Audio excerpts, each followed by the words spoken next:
Transport aérien, demain en France, pour en débattre avec nous aujourd'hui, François Baqueta, directeur général d'EasyJet France. Bonjour François. Alain Battisti, président de la Fédération nationale de l'aviation marchande, président également de la compagnie Chalair et heureux propriétaire d'un très beau Daco 3 qui a fait la tournée des plages il y a quelques jours. Thomas Join pour l'Union des aéroports français, l'UEF, et puis Marc Rochet, président de French Bee.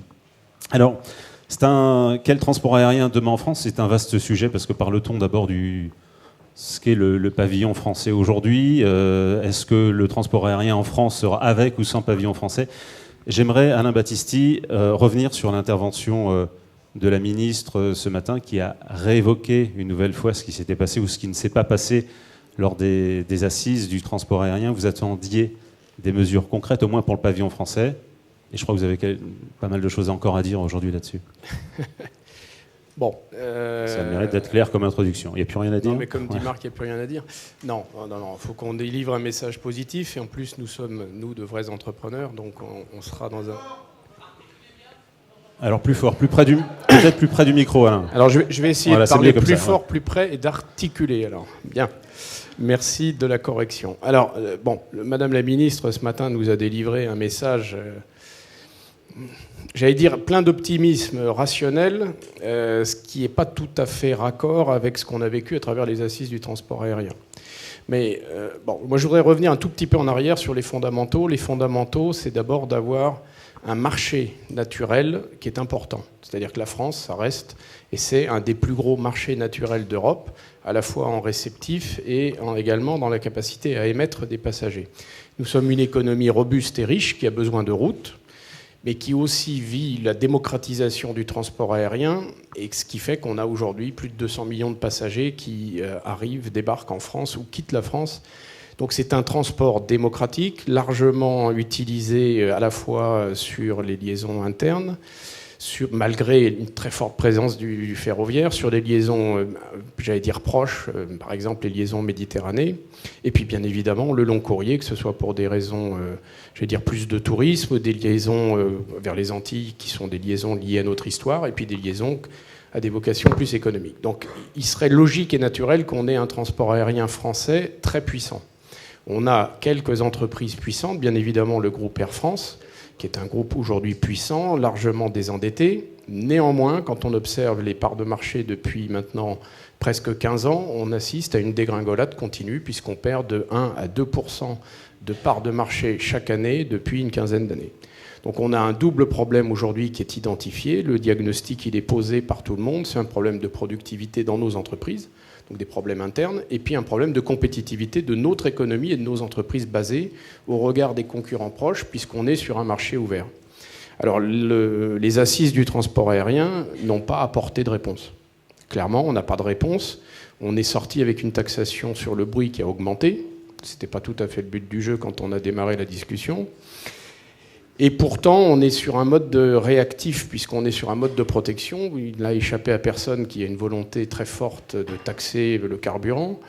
Est-ce que ce serait une façon de promouvoir le transport aérien en France et le pavillon français? Clairement, non, parce qu'on est dans des approches complètement irrationnelles. Et là-dessus, le gouvernement a plutôt une approche, j'allais dire, rationnelle, de dire « OK pour une taxation, à condition qu'elle soit européenne », qu'elle ne crée pas donc davantage de différenciation négative à l'égard du pavillon.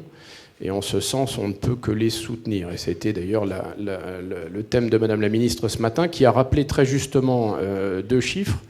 Vous savez tous que la Suède et les Pays-Bas sont en pointe sur la taxation du kérosène, sauf qu'eux-mêmes taxent leur transport aérien 2 fois moins que la France.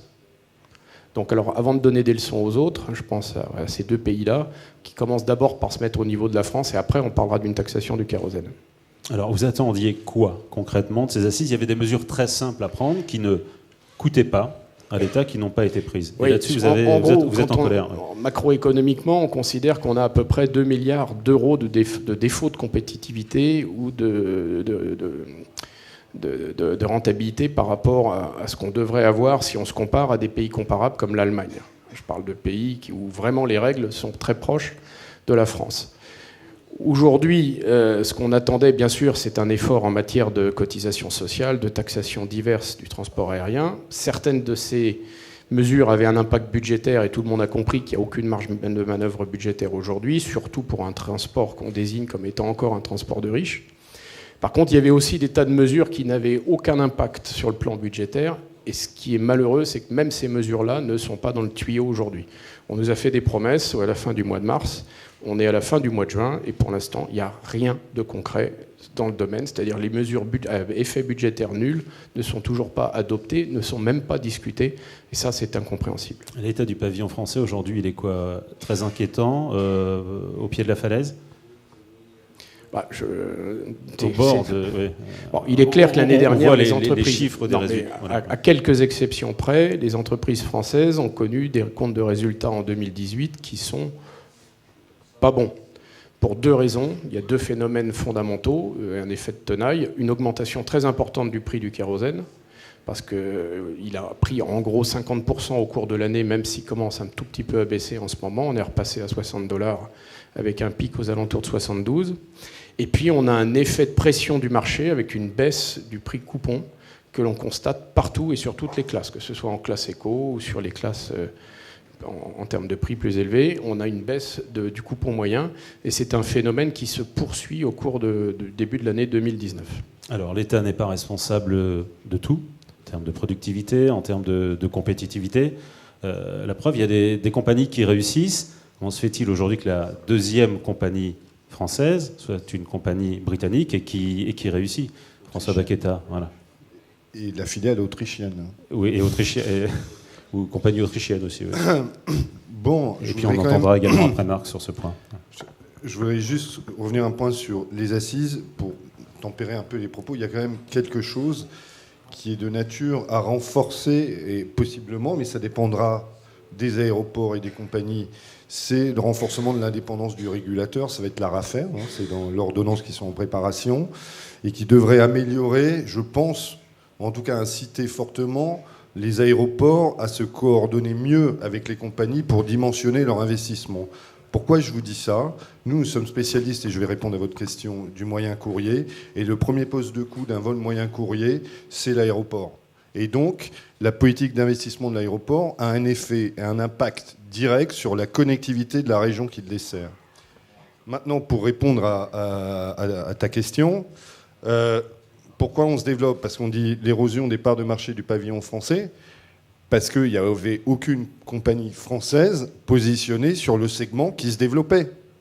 Et le segment qui se développe, c'est l'intra-européen, le moyen courrier, le low cost. Alors maintenant, il y a Transavia, donc je pense que l'érosion se ralentit sans doute. Mais la réalité, c'est que quand on a commencé, on vole depuis 20 ans en France, mais quand on a commencé le développement de bases françaises il y a 10 ans, il n'y avait personne. Et donc, si on a pris des parts de marché, c'est du marché que nous avons créé. Et parce que, et ça c'est un message positif aussi, et en écho à ce que vient de dire Alain, c'est que la France demeure sous-desservie. Et pourquoi on se développe? Parce qu'on renforce la connectivité des territoires. Il n'y a pas que Paris, je parle des régions. Je vais donner un exemple. On met une base à Lyon, Lyon-Berlin, ça n'existait pas. Bordeaux-Milan, ça n'existait pas. Récemment, on ouvre une base à Nantes, Nantes-Copenhague n'existait pas.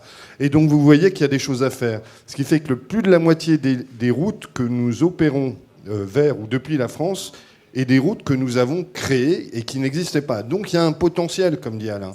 Mais c'est notre modèle qui se développe.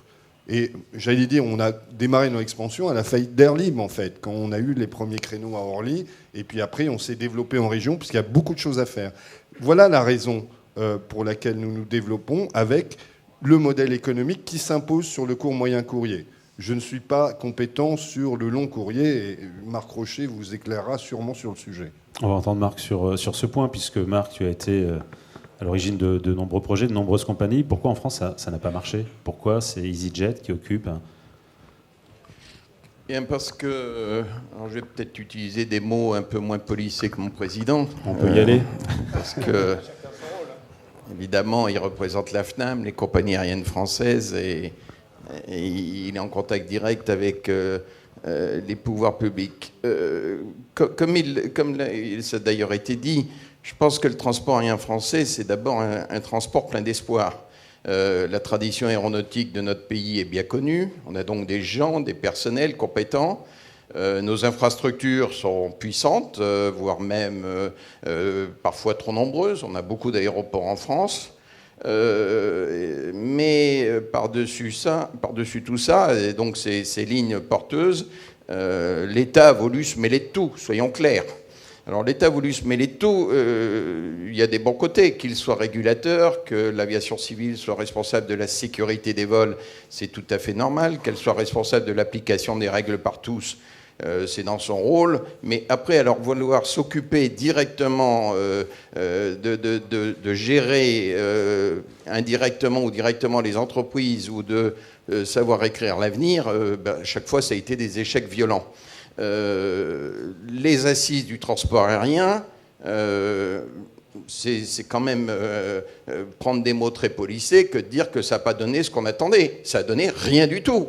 Il y a eu 112 réunions, il y a eu des centaines d'heures de travail. Je pense qu'il n'y a pas une personne dans la salle qui est capable de lever le doigt et de dire voilà 2 mesures concrètes qui sont sorties de ce truc-là.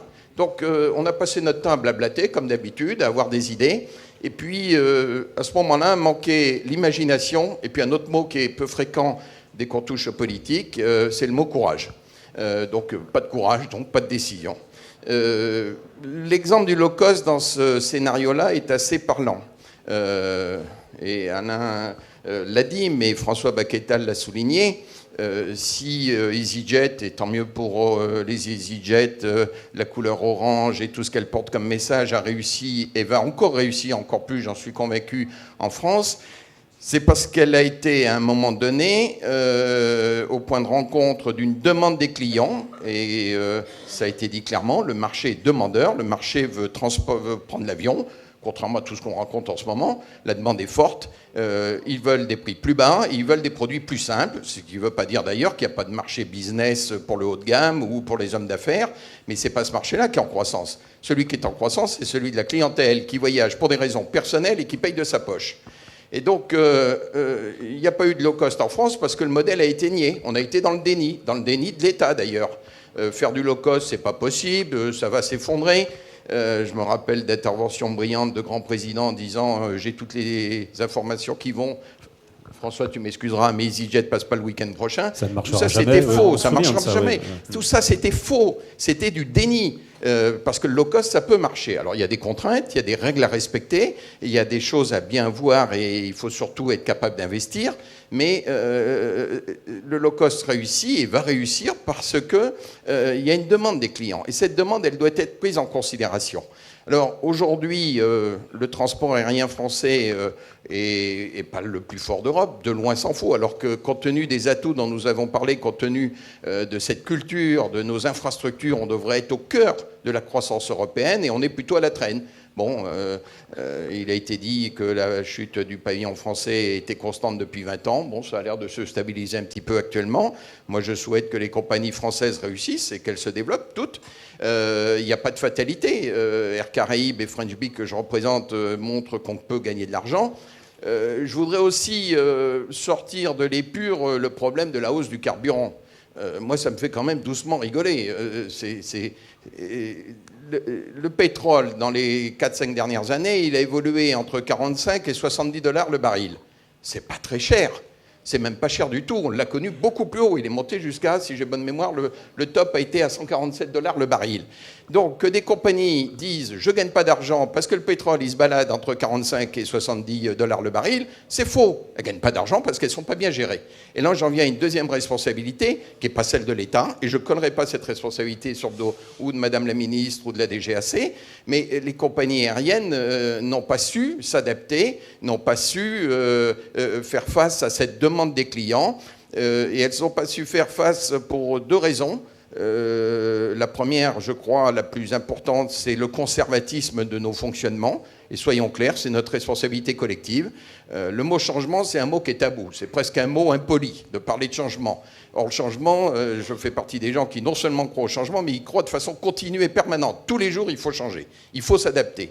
Et puis, la deuxième chose, c'est qu'on a cru qu'on était protégé par des barrières droits de trafic ou que les clients ne monteront pas dans des avions de telle ou telle compagnie. Tout ça, c'est faux et c'est bidon, évidemment. Les compagnies sont là. Si EasyJet fabrique un très bon produit, les clients, ils me prennent EasyJet. Tant mieux pour toi, François. Et je crois que ça va continuer. Je crois d'ailleurs, pour être tout à fait clair, que la déferlante du low cost, moyen courrier, on parlera sans doute après du long courrier, en France, n'est pas terminée, parce qu'on a cru, toujours pour les mêmes raisons que je viens d'expliquer un peu brutalement, on a cru qu'il fallait chasser hors de France, bien entendu, des voies impies et là aussi scandaleuses. Donc on a jeté M. Ryanair, on a fait semblant de lui capturer 2 avions pour lui faire du mal à Marseille, sauf que M. Ryanair, il est courageux, lui, et il n'est pas si bête qu'il en a l'air, en tout cas dans sa gestion, et il en a tiré des enseignements, et donc, vous le savez tous, Ryanair revient en France. Moi, je pense que ça ne va pas être pour rigoler. Ça ne va pas être pour mettre 3 avions à Bordeaux ou 4 à Toulouse. Je pense qu'on va assister à une déferlante de l'arrivée de Ryanair sur le territoire français. Et donc, face à tout ça, le pavillon français, il est effectivement mal protégé, passe son temps dans des blablas politiques dont il ne sort strictement rien. Donc la différence, ça va être chez les hommes, et les femmes, bien entendu, au sens large du terme. Les clients sont là, ils veulent voyager. Alors il y a ce sujet environnemental dont on va sans doute reparler qui met un voile actuellement, mais là aussi, hein, où on reste dans le blabla, où on passe dans le rationnel. Et il faudra du courage pour revenir au rationnel.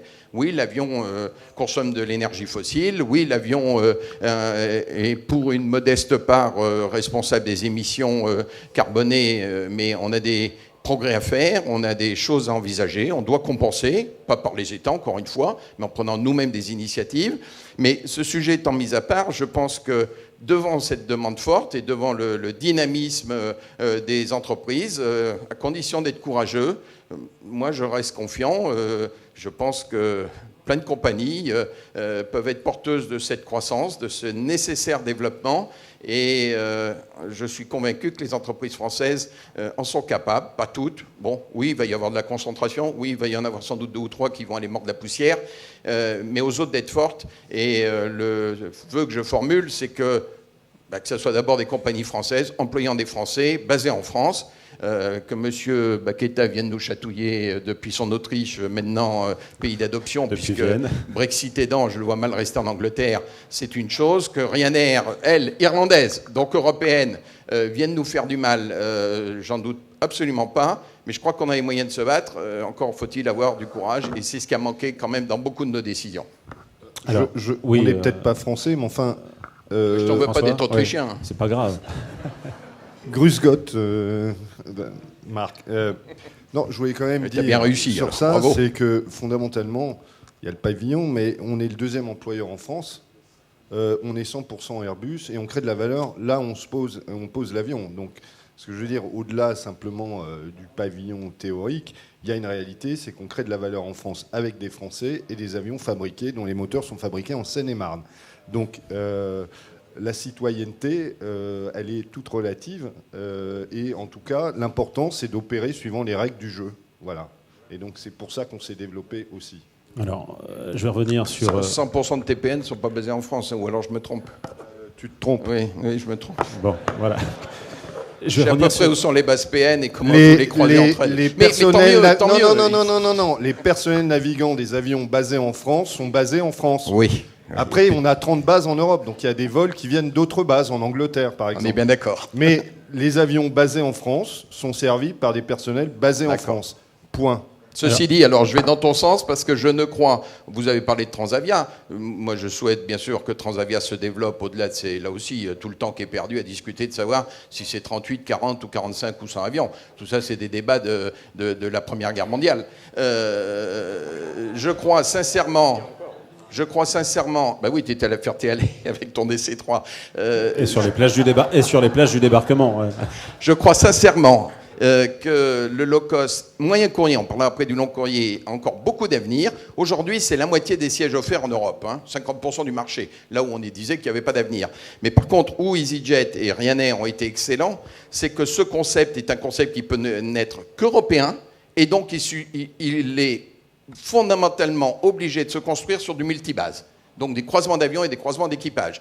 Imaginez qu'on puisse faire ça qu'au départ de France et revenir en France tous les jours, j'y crois pas un seul instant. Alors, pour revenir sur le pavillon français, est-ce que c'est trop tard ? Est-ce que c'est trop tard ? On avait parlé... Pas du tout. Attends, la demande est là.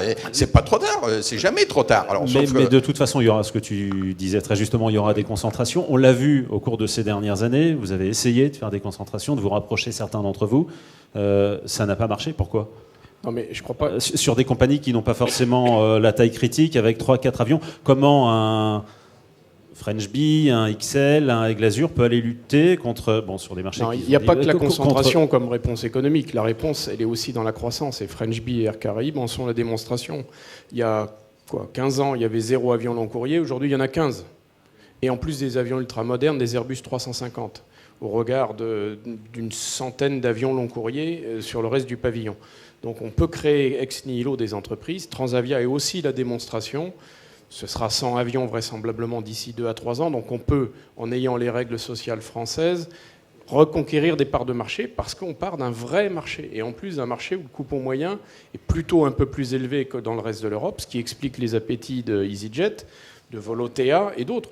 Volotea est un bon exemple. C'est un exemple d'une compagnie étrangère qui s'est créée uniquement au départ sur le marché français. Et très discrètement. Parce que c'est le marché le plus rentable d'Europe, tout simplement. C'était aussi celui sur lequel il y avait la concurrence la plus faible. C'est ce qu'a expliqué François il y a quelques minutes. Bon. Donc oui, il y a un espoir. Pour ça, il faut des entrepreneurs, il faut des investisseurs, et puis il faut une vraie volonté. Alors, est-ce que ça se fera uniquement avec les acteurs existants ? Ça, c'est une autre question. Donc il y a d'espoir pour le... Oui. Je voudrais ajouter une chose, parce que il y a eu un moment, et pourquoi pas après tout, où a été caressée l'idée de 2 pôles aériens français. Parce que d'ailleurs, on était omnibulé par les Anglais. Les Anglais avaient British Airways d'un côté, et puis le pôle Virgin ou EasyJet dans le domaine du moyen courrier. Et il y a eu cette espèce de vision de dire il doit y avoir un pôle français public ou semi-public, on voit les résultats que ça donne en matière de gestion, et puis un pôle privé qui a été à un moment envisagé, je connais un peu quelque chose, à travers AOM ou des choses comme ça, sur lequel d'ailleurs l'État a passé son temps à tirer dessus, à travers, pas forcément d'ailleurs la partie aviation et transport, mais dans d'autres domaines. Je pense que cette vision, elle est dépassée aujourd'hui. Air France a ses atouts, ils sont énormes, en termes de réseau, en termes de marque, en termes d'escale, en termes de produits, en termes de capacité à couvrir la planète et à travers son alliance très puissante avec ses partenaires. Donc il y a plus de débat là. Il ne peut pas y avoir un deuxième pôle face à Air France, c'est dépassé. Par contre, à côté d'Air France et du rôle que je viens de décrire, il y a sans doute, et j'en suis absolument convaincu, de la place, parce qu'il y a une grosse demande, encore une fois, pour des compagnies efficaces sur des marchés donnés. Sur des marchés de niche. Pas que de niche. Si on fait que des niches, à un moment donné, il y a quelqu'un qui rentre aussi dans la niche et qui vous met dehors. Donc je pense qu'il faut être très maillé, c'est ce que font les moyens courriers. Donc il y a une place pour EasyJet, il y a une place pour Ryanair à prendre. Il y a une place pour peut-être de nouveaux opérateurs. Il y a des places en long courrier. Je ne crois pas du tout à cette dualité, un pôle et un autre pôle. Par contre, les entreprises qui ne sont pas dans le network carrière type Air France, British Airways ou Lufthansa, c'est clair qu'elles doivent être plus efficaces parce qu'elles sont effectivement sur des petites routes, mais il y a moyen de gagner sa vie. Nous, modestement, on le démontre, et de gagner sa vie sérieusement pour assez investir sur les meilleurs produits possibles.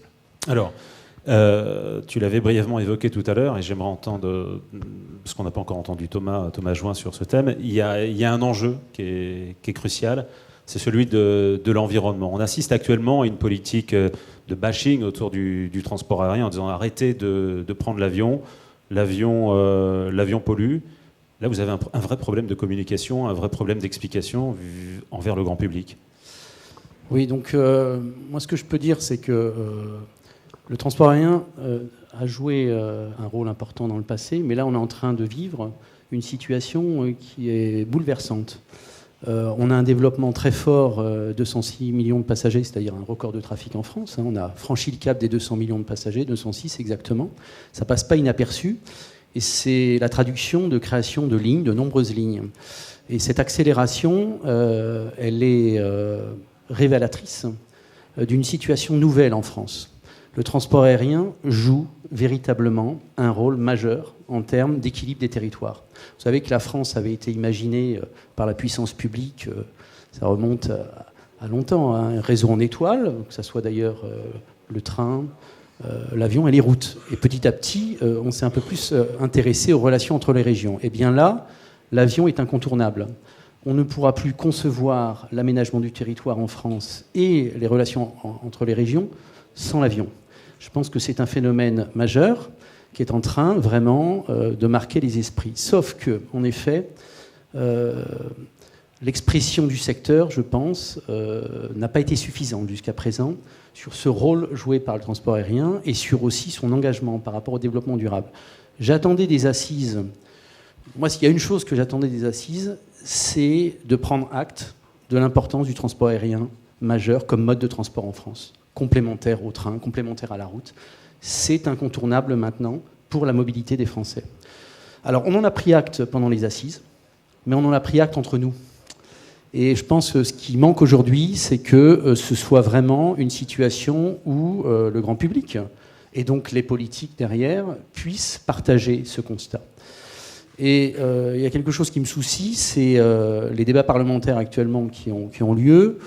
Vous l'avez vu, c'est aussi la traduction de postures, qui sont des postures, certes, mais qui envoient un message qui est extrêmement négatif vis-à-vis de notre secteur et surtout qui est faux.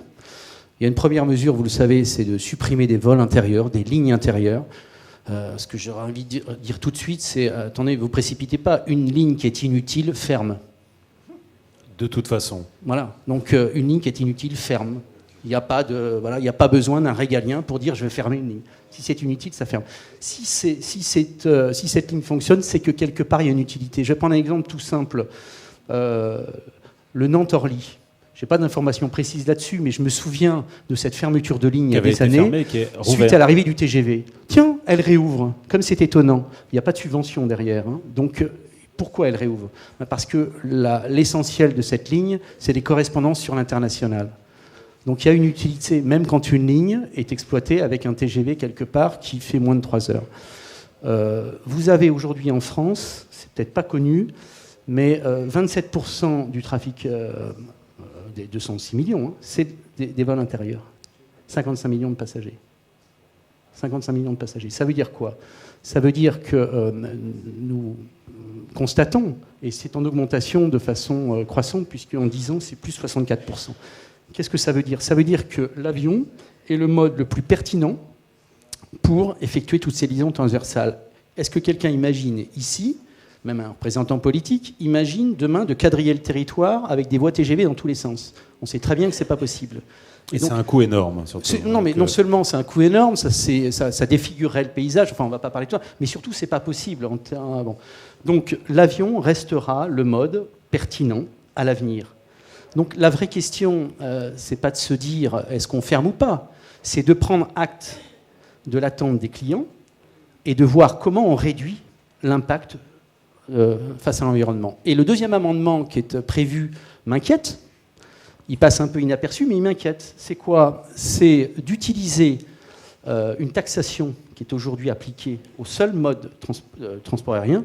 Et la France, d'ailleurs, est pratiquement pas le seul, mais un des seuls pays au monde à être taxé. C'est la taxe solidarité. Cameroun également. Oui. Cette taxe solidarité, on l'a évoqué pendant les assises. On avait demandé, en effet, à ce qu'elle soit répartie avec les autres secteurs. Alors, vous savez, qu'est-ce qui est prévu ? C'est d'utiliser le surplus des recettes, parce que comme le transport aérien croît, il y a des recettes supérieures à ce qui est prévu dans le financement qui est lié à cette taxe solidarité. Le surplus des recettes de la taxation du secteur va sortir du secteur pour aller financer d'autres modes de transport. C'est un contresens. Pourquoi c'est un contresens ? Parce que ça veut dire quoi ? Ça veut dire qu'il n'y a rien à faire sur le transport aérien, c'est inutile, et donc on va utiliser ces taxes pour d'autres modes. Mais quels modes ? Qui vont servir à quoi ? Sur du Nantes-Marseille ou sur du Strasbourg-Toulouse ? Donc c'est un contresens. La moindre des choses, c'est d'utiliser ces surplus de recettes pour accélérer la transition écologique du transport aérien. C'est donc au contraire de mobiliser tous les moyens, non seulement du secteur, mais également de la puissance publique, pour accélérer la recherche et pour rendre compatible justement cette attente, cette mobilité avec le développement durable, et donc de réduire en effet l'empreinte carbone, de réduire les nuisances sur les riverains. Je rappelle quand même que les avions qui sont qui rentrent dans la liste des flottes des compagnies, au fur et à mesure, réduisent leur empreinte. On sait très bien que les avions de nouvelle génération, c'est 20 à 30% de moins de nuisances que la précédente. Donc, ces parlementaires qui sont jusqu'au boutiste, c'est non seulement un mépris de notre secteur. Je trouve ça incroyable au moment où ce secteur joue un rôle en termes d'équilibre des territoires sans précédent. Donc c'est un mépris, mais surtout le pari qu'il n'y a rien à faire. Un mépris, une totale méconnaissance. Méconnaissance, mépris, mais surtout, ce qui est plus grave, c'est par rapport à des représentants politiques, c'est de ne pas faire le pari du progrès, alors que les progrès, on l'a démontré, sont réels, et qu'au contraire, il faut mobiliser les moyens pour notre secteur pour accélérer ces progrès. François et Alain, sur ce... Oui, je voudrais juste donner un exemple. On va développer le sujet, mais on n'a pas attendu les Grenelles de l'environnement pour s'en préoccuper. D'abord parce que c'est notre intérêt bien compris. Donc toutes les compagnies font le maximum pour réduire leur consommation de carburant. C'est d'abord leur intérêt. Et deuxièmement, la performance écologique va de pair avec la performance économique. Exemple, EasyJet a réduit son empreinte carbone par passager kilomètre de 30% en 20 ans. On est à 78 grammes. Et avec l'entrée en service des Néo, on pense gagner un peu moins de 10% encore d'ici. Il faut comprendre aussi que les CO actuels, avant même l'entrée en service du Néo, ça consomme 40% de moins que la précédente génération d'appareils. Et je crois, Madame Borne le disait tout à l'heure, 5 fois moins que dans les années 50. Donc on va continuer là-dessus. Ça, c'est le premier point que je veux dire. La deuxième chose, je vais dire, quand même, c'est que notre industrie, le transport aérien, je crois, à ma connaissance, est la seule, et dans l'industrie des transports est la seule à s'être engagée à atteindre la neutralité carbone au niveau mondial, parce que c'est au niveau international que ça joue l'écologie, c'est pas au niveau national. On s'est engagé, le transport aérien mondial, à atteindre la neutralité carbone d'ici 2050. Et ça donne lieu à tout ce faisceau de recherche dans tous azimuts, que ce soit les carburants, ou l'avion électrique, ou hybride, ou etc. Donc on fait tout pour ça, et on est les seuls aujourd'hui dans l'économie à s'être engagés au niveau mondial. Et ça, il faut quand même le répéter. Je dis ça pour le grand public. C'est pas comme si on s'en préoccupait pas et qu'on adore faire ce qu'on fait comme ça. Donc c'est notre responsabilité collective. Mais il y a des Alain, oui. Oui, non, mais je crois que François a très bien exprimé les choses. Post-carburant, c'est quand même globalement un de nos premiers postes, le premier ou le deuxième ou le troisième, selon qu'on soit court, moyen courrier ou long courrier. Bon, donc on est forcément toujours attentif à réduire cette facture de carburant. Deuxième chose, les 3/4 de la pollution mondiale sont réalisés par des compagnies américaines ou chinoises. Il n'en demeure pas moins que l'ensemble de ces compagnies, incluant les européennes, ont adopté de façon volontaire le système Corsia qui vise à la neutralité carbone. C'est-à-dire que même les plus gros pollueurs dans le domaine, aujourd'hui, ont pris cette initiative. Citez-moi une autre industrie, parlons par exemple de l'informatique, du smartphone. Le smartphone a doublé son empreinte carbone en 10 ans. L'aérien n'a pas doublé son empreinte carbone en 10 ans. C'est l'inverse. Prenez une compagnie comme Air France, sur les 14 ou les 15 dernières années, elle transporte 50% de passagers en plus avec un bilan carbone qui est strictement identique. C'est-à-dire que les progrès, la réduction des consommations, l'optimisation des routes, le travail de nos personnels, tout ça vise à réduire. Donc nous sommes des gens totalement éco-responsables, à la fois pour des raisons économiques et aussi pour des raisons qui sont plus larges, qui sont des raisons d'acceptabilité. Et aujourd'hui, le paradoxe que l'on vit, c'est qu'on a des passagers qui sont de plus en plus nombreux dans nos avions, qui ont en même temps une conscience écologique plus forte. Donc c'est ce rendez-vous-là qu'on doit prendre maintenant, et c'est par le progrès. C'est pas par le fait de retourner dans les grottes et de se mettre à marcher à pied au lieu d'utiliser l'avion. C'est pas ça l'avenir. Mais comment on sort de cette politique on a bien compris, de bashing envers le transport aérien. On l'a vu, là vous n'êtes pas passé loin d'une taxe sur le kérosène domestique, et il a fallu, notamment à travers toi, à travers la FNAM, à travers les compagnies aériennes, fassiez des pieds et des mains d'explication auprès des politiques pour que ça passe pas. Mais c'est pas passé loin sur une revendication qui était une revendication de gilets jaunes. On est passé d'un mode rationnel fondé sur des analyses scientifiques à un phénomène politique qui en plus est accentué par les élections récentes qui fonctionnent comme de l'amphétamine pour un groupe politique qui se revendique écologiste. moi j'aimerais les connaître, ces écologistes-là, parce que dans certains cas, ils ne sont pas forcément très sincères. Enfin bon. Mais il y a cet effet d'amphétamine à court terme qui fait que, effectivement, ça devient... on embolise le débat, on réagit par tweet, et maintenant on dirige par tweet. Mais c'est trop sérieux. Aujourd'hui, si on se penche... Il n'y a aucun mode de transport qui est vertueux.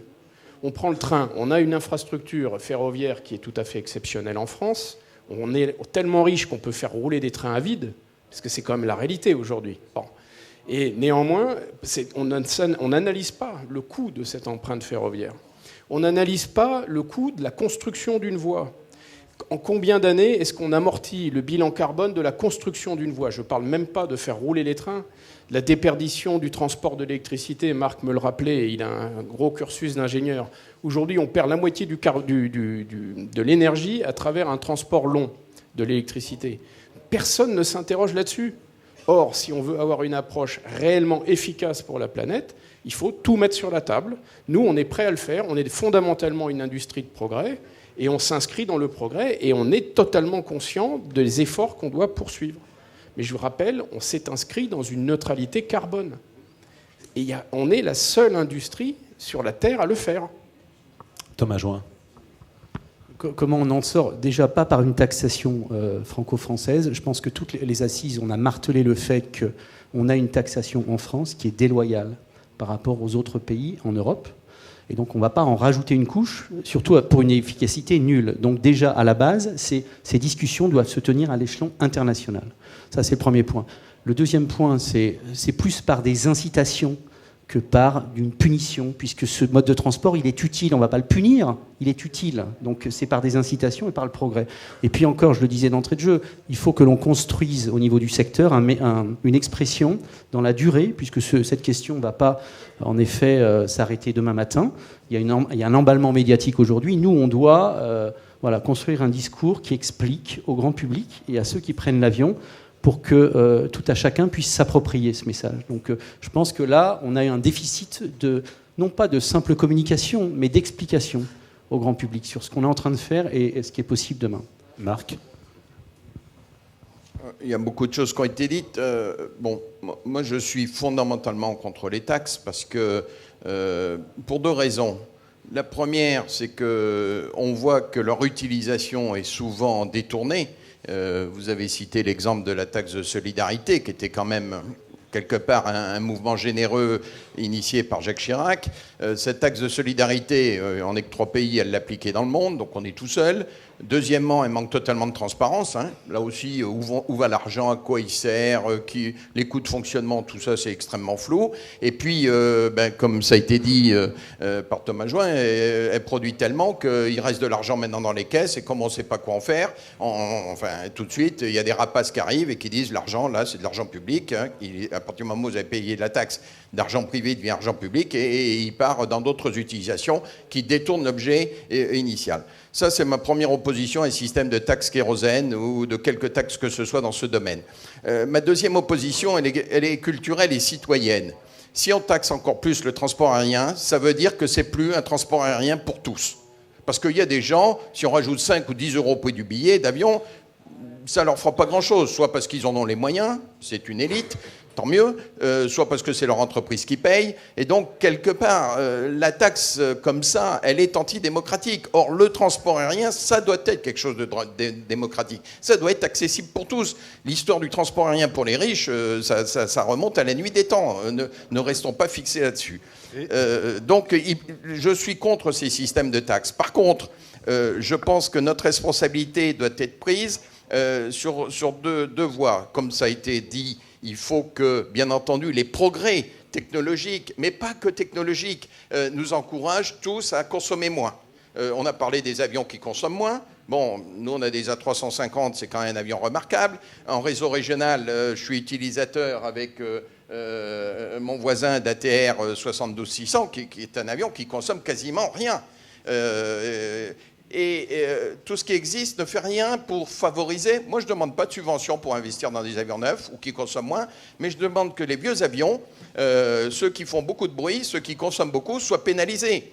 Aujourd'hui, je prends un cas concret qui est la contrainte des slots aéroportuaires qui existe de plus en plus, parce qu'une infrastructure, elle ne peut pas gérer 100 000 mouvements comme ça, ou 500 000 en fonction de ses capacités aéroportuaires et de son environnement.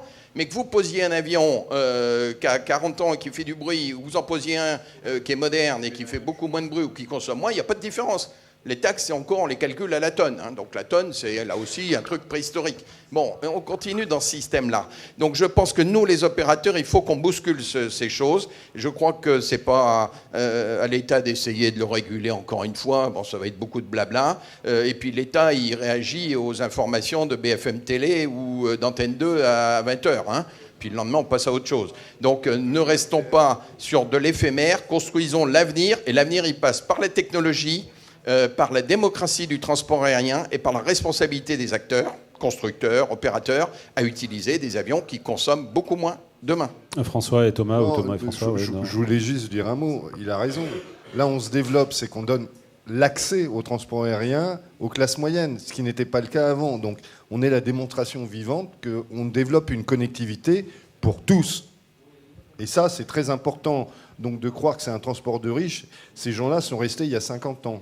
La deuxième chose, c'est vrai, c'était un sujet des assises, on aurait très bien pu, entre les redevances d'atterrissage ou la taxe d'aviation civile, peut-être ça aurait été plus intelligent d'un point de vue écologique de le mettre sur l'avion plutôt que le passager et de pouvoir moduler ensuite pour décourager les vieilles machines d'atterrir et d'encourager les compagnies à investir dans les nouveaux équipements.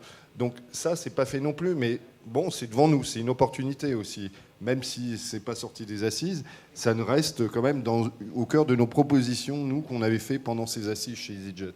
Thomas. Oui, moi je voulais dire, il y a un autre sujet majeur pour moi dans les prochaines années sur l'avenir du transport aérien en France, c'est les capacités aéroportuaires. La qualité de service. Qualité de service, mais avant tout les capacités aéroportuaires. Donc il est indispensable que les exploitants d'aéroports puissent bien sûr faire évoluer leurs installations. On a rappelé toute l'aventure, en effet, low cost, elle a été permise puisque les aéroports français ont fait le pari de ce développement. Donc il faut que les exploitants d'aéroports anticipent et puissent faire évoluer leurs capacités. Moi, ce que je constate actuellement, c'est un sujet un peu d'inquiétude, c'est le fait que la connectivité se développe, mais que le service se dégrade. Je le dis clairement. J'ai pris encore il y a quelques jours un vol en faisant escale sur plusieurs aéroports en Europe. J'ai passé par Charleroi, je suis passé par Cagliari, par Barcelone, et je suis arrivé à Bordeaux au retour. C'est effarant. L'expérience passager, elle est complètement dégradée par déjà un système de délai de contrôle qui n'est plus tenable. Et donc aujourd'hui, on est dans une situation où vous faites un vol d'une heure à peu près et vous attendez 40 minutes à l'arrivée alors que vous êtes dans un pays européen. Bon, ça c'est un sujet qu'il va falloir régler pour qu'à l'avenir, cette croissance puisse se faire avec un parcours passager qui soit tout à fait accueillant. Ce n'est pas le cas aujourd'hui, c'est plus le cas aujourd'hui en France. Donc on l'a martelé. Moi, ce qui m'inquiète, c'est que les contrôles vont se durcir encore avec la réglementation européenne. Donc il est indispensable que l'État français, les exploitants et les compagnies puissent agir très rapidement pour limiter ces délais et ces temps d'attente qui sont insupportables. La réglementation européenne est complètement bancale. Cet espace Schengen, qui était l'espace justement où on pouvait aller et venir, ce n'est plus le cas pour la France. Je décolle de Barcelone, je n'ai pas de contrôle, j'arrive à Bordeaux, j'ai un contrôle.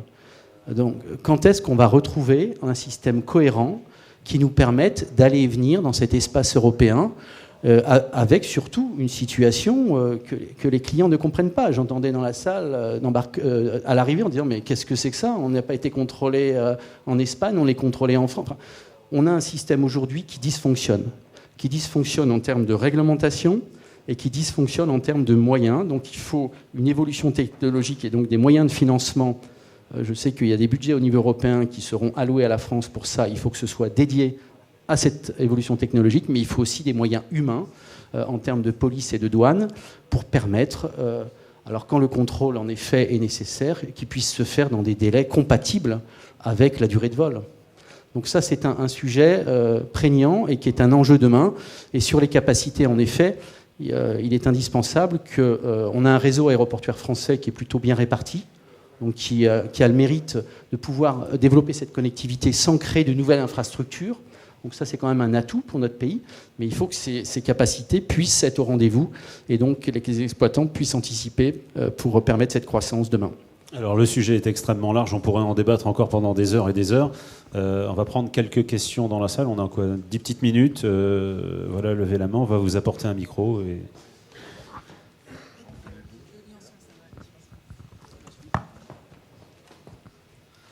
Bonjour, vous l'avez dit, les facteurs fondamentaux du transport aérien se portent bien à la fois au plan mondial et aussi au plan régional, avec une augmentation tendancielle du trafic. Donc on devrait voir les compagnies prospérer. Pourtant, dans les 18 derniers mois, on a vu disparaître Air Berlin, Primair Air, Norwegian connaît beaucoup de difficultés, Flybe, Cobalt aussi. Air, Next, etc., etc. Il y a 10 compagnies qui ont disparu. Comment vous expliquez ça? Est-ce que malgré ce contexte macro très favorable, c'est quoi? C'est une rationalisation du secteur? Marc? C'est que l'erreur ne pardonne pas. Et le transport aérien, c'est une activité comme les autres, qui doit répondre à des critères économiques, à des critères de bon sens.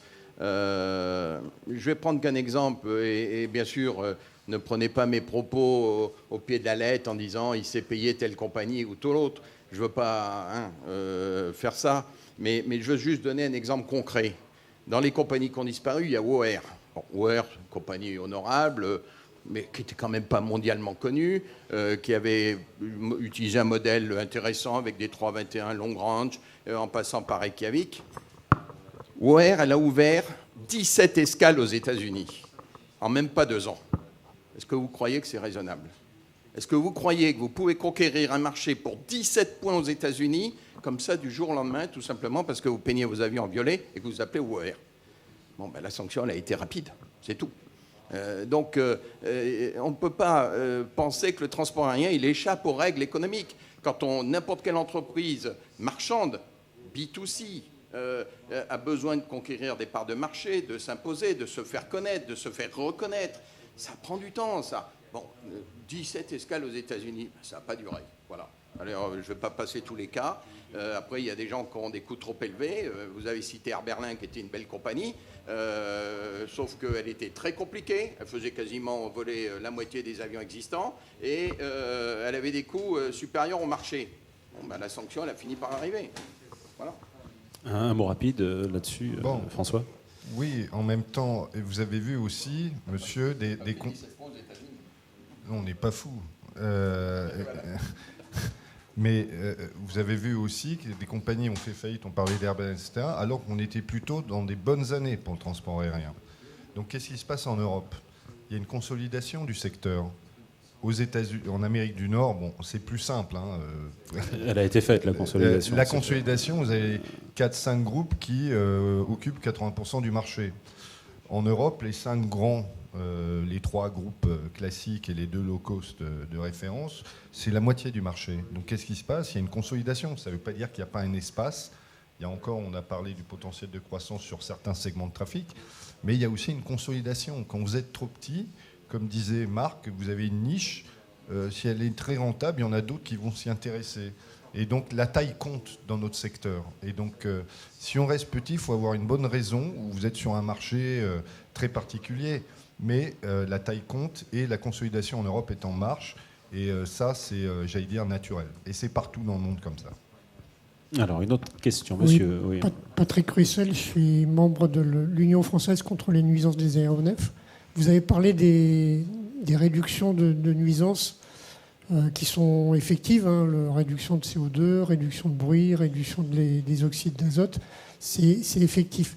Il y a un rapport de l'Europe qui vient de sortir qui dit que les 33 aéroports majeurs en Europe génèrent 33 milliards d'euros de coûts environnementaux. Et ça, c'est tous les citoyens qui le payent, y compris ceux qui ne prennent pas l'avion. Donc, est-ce que vous ne pensez pas que c'est anachronique de vouloir continuer à développer avec tant de coûts environnementaux? Alain? Oui, enfin moi je vais vous sortir un autre chiffre. On a baissé le bruit à Orly en 12 ans de moitié. Et on a augmenté la taxe sur le bruit de 4. Non, c'est les chiffres de l'ADEME, je suis désolé. Mais je sais que vous y habitez, je sais, on a déjà eu ce conflit. Non, non, je suis désolé. J'ai 20 ans de chiffres sur Orly. Je suis une association qui travaille sur Orly depuis 20 ans. Orly 349. J'ai un avion toutes les 3 minutes, 365 jours par an, à 500 mètres d'altitude sur ma tête. Je vous garantis que c'est complètement faux. Alors les mesures, donc les mesures de bruit. Mais on est très loin de ce que vous affirmez. Je m'affirme en faux et j'insiste lourdement et je vous demande de prendre tous les résultats des stations de mesure de bruit d'aéroports de Paris pour contrer vos dires. C'est précisément ce dont je parle, c'est-à-dire des mesures qui sont faites. Moi, je ne suis pas d'accord non plus avec vous, monsieur. Hein. Je suis désolé. être clair. Non, mais attendez, on va citer un truc simple. Orly, depuis 1974, 250 000 créneaux horaires. Stacké, limité. Seul aéroport en Europe à avoir cette règle qui est débile. Depuis 1974, et vous le savez très bien, puisqu'il passe au-dessus de chez vous, exact, 94 pour son application. Mais, exact. Bon, mais ok, même 94. Depuis 1994, c'est pas les mêmes avions qui décollent d'Orly. Je suis désolé. Il y avait encore des avions brillants. Il y avait même en 74, en 94, des avions beaucoup plus brillants qu'aujourd'hui. Donc, me dites pas que le bruit a augmenté. Enfin, c'est bon, ok. C'est totalement faux. Ouais, deuxième. Aujourd'hui, à Orly, je ne veux pas le mettre en accusation parce que je pense qu'il est engagé dans un programme de modernisation. Les 3 derniers avions bruyants, les 3 gros porteurs qui restent, c'est des 747. Dans 1 an et demi, ils ne sont plus là. Alors arrêtez de raconter n'importe quoi aussi. Merci Marc. On va reprendre encore deux questions, puis on arrête. Deuxième chose, on évoque l'augmentation du trafic. Bon. Cette augmentation de trafic, là aussi, quand on mesure le nombre de mouvements, c'est un nombre de mouvements en baisse. C'est-à-dire qu'on vit des paradoxes, c'est qu'actuellement, il y a moins d'avions qui survolent la France en 2018 qu'en 2017. Pourtant, il y a davantage de passagers, parce qu'on a des avions plus gros et des coefficients de remplissage qui sont meilleurs. Là encore, quand on prend chaque secteur du jeu, qu'on rentre dans les détails, on se rend compte qu'on est une industrie qui pollue, mais qui est, dans sa démarche, orientée clairement vers sa réduction. Donc, on peut scientifiquement le démontrer. Simplement, il faut accepter le débat et pas rester que dans des postures. Alors, on prend encore deux questions, puis on s'arrêtera là, parce qu'on me fait des grands signes, donc, en disant il y a d'autres débats depuis tout à l'heure. Bonjour. Mademoiselle Envers. Je voudrais simplement une précision. Vous avez évoqué la taxe de solidarité. Il faut savoir que les 3 premiers financeurs de cette taxe de solidarité, le premier, c'est Melinda et Bill Gates, et le deuxième, c'est la France, et le troisième, c'est le Royaume-Uni. Et que cette taxe, elle est destinée à financer les enfants malades dans les pays en voie de développement et elle est portée par l'OMS. Donc affecter le surplus de cette taxe à autre chose que ce à quoi elle est destinée est en soi, je pense, anticonstitutionnel. Déjà. On est bien d'accord. Bon, simplement, ça c'est une remarque, c'était pas, j'avais autre chose à dire. Brièvement. Non, mais il a raison. Enfin, je veux dire, la taxe de solidarité en tant qu'opérateur, je l'ai un peu en travers de la gorge, mais comme je l'ai dit tout à l'heure, la mission initiale était généreuse. Jacques Chirac, il a décidé de ça, ça n'a pas été suivi, mais elle était généreuse. Aider les enfants en Afrique et tout, j'ai pas de problème. Mais utiliser aujourd'hui l'argent pour faire autre chose, pour moi, c'est anticonstitutionnel et c'est tromper, encore une fois, le citoyen. Parce que le citoyen, on le prélève pour ça et en fait, on s'en sert pour autre chose. Donc, moins les États s'en mêleront, mieux ça vaudra. Et la deuxième chose que je voulais dire, c'est les propos de Thomas sur les problématiques des aéroports. Aujourd'hui, la régulation, et je parle du régulateur, quand on entend la présidente de l'autorité de régulation, elle dit « Moi, je suis capable de réguler Aéroport de Paris, pour ne pas le citer, parce que je connais parfaitement le coût du capital ». Je trouve que ce sont des propos qui sont limitatifs. Pourquoi ? Parce qu'elle n'a pas les moyens de faire une vraie régulation, comme cela se fait ailleurs, où on prend en compte le développement de l'aéroport, l'écologie et la qualité de service. Tant que ces 3 paramètres, ces moyens ne seront pas donnés à l'autorité de régulation, je ne vois pas en quoi on aura une régulation acceptable en France. Merci. Non, mais le débat a été abordé, ce que vous dites est en partie très juste. Effectivement, on a appelé, nous, la FNAM, un renforcement de l'autorité de régulation, un pouvoir d'audit, par exemple. Aujourd'hui, l'autorité n'a pas le droit d'auditer, donc ça paraît quand même un peu surprenant. Éventuellement, un pouvoir d'amende, là aussi, parce qu'il y a des bons et il y a ceux qui appliquent et ceux qui n'appliquent pas. Maintenant, il y a eu des décisions récentes de l'ASI qui sont plutôt courageuses et qui rappellent un peu au respect de la loi. C'est une excellente chose. Bon, on va s'arrêter là. Je pense qu'on peut poursuivre. La dernière de dernière. Oui. Après, c'est promis parce que... Juste la dernière. On a parlé de beaucoup de choses. Alors déjà, moi, j'habite dans une finale d'un aéroport. Je m'en porte très bien. J'adore regarder les avions. Je sais où j'ai acheté, bien à l'avance. Et quand on regarde un petit peu, même à CDG, comment les riverains ont grignoté l'espace qui était normalement protégé, je pense qu'il y a des promoteurs qui devraient peut-être un petit peu être battus là-dessus en disant après vous pourrez attaquer les avions, vous pouvez acheter là.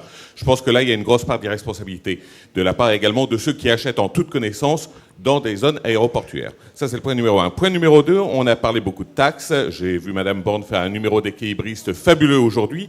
Il y a une chose dont on n'a pas parlé, c'est le déséquilibre entre le train ou le rail qui pourrait être subventionné par le surplus dont on vient de parler et la concurrence tout à fait déloyale de l'EU 261, la fameuse loi Sturgeon qui prend des proportions hors de contrôle. Est-ce qu'il ne faudrait pas la faire sauter ou l'appliquer également aux ferroviaires dans ce cas-là ? Intéressant. Oui. Alain, je pense que... Oui, alors, bon, vous avez tout à fait raison. Le règlement de 2004-261 pourrait s'appliquer aux ferroviaires. Pour prendre de temps en temps le TGV, 6 heures de retard, 0 indemnisation, et qu'on a l'impression de déranger les gens quand on râle un peu, alors que nous, on paye, et en plus, on a l'obligation d'acheminement jusqu'au bout. Maintenant, ce règlement, il était en révision, mais sa révision a été bloquée par le Royaume-Uni, qui était en conflit. Je rentre dans les détails de cuisine, mais c'est tellement hallucinant, c'est que... Voilà, exactement, c'est Gibraltar, c'est-à-dire que dans les accords qu'il y avait entre l'Espagne et l'Angleterre, la question de Gibraltar était le point clé et c'était un préalable pour ensuite aborder ce problème. On est dans un domaine purement politique, irrationnel, en tout cas pour ce qui nous concerne. Allez, Thomas, ce sera le mot de la fin, sinon ils vont plus nous inviter. Oui, juste le mot de la fin, mais l'inquiétude à très court terme, c'est le Brexit. On a œuvré... pour l'instant en vain, auprès du gouvernement pour indiquer que demain, lorsque le Royaume-Uni sortira de l'Europe, la taxation française, donc taxe solidarité d'ailleurs, et la taxe d'aviation civile augmentera de 7 €, plus de 7 € par passager, par billet d'avion. Ça veut dire que c'est l'équivalent d'une taxe aéroport sécurité sûreté sur un aéroport régional. Bon. Clairement, c'est redoutable. Ça sera redoutable. Alors, la réponse que l'on a pour l'instant, c'est de dire, écoutez, le Royaume-Uni a décidé de sortir, ça fait partie, en quelque sorte, du package. Oui, sauf que c'est encore une notion qui prend le problème à l'envers. C'est la France qui va en pâtir. Je rappelle que la première clientèle étrangère en France, ce sont les Britanniques. Si demain, on augmente de 7 € les taxes, c'est franco-français. On aura nécessairement un redéploiement de ces liaisons sur les autres pays. Voilà, c'est QFD. Merci à tous. François Baqueta, Thomas Join, Alain Battisti, Marc Rochet.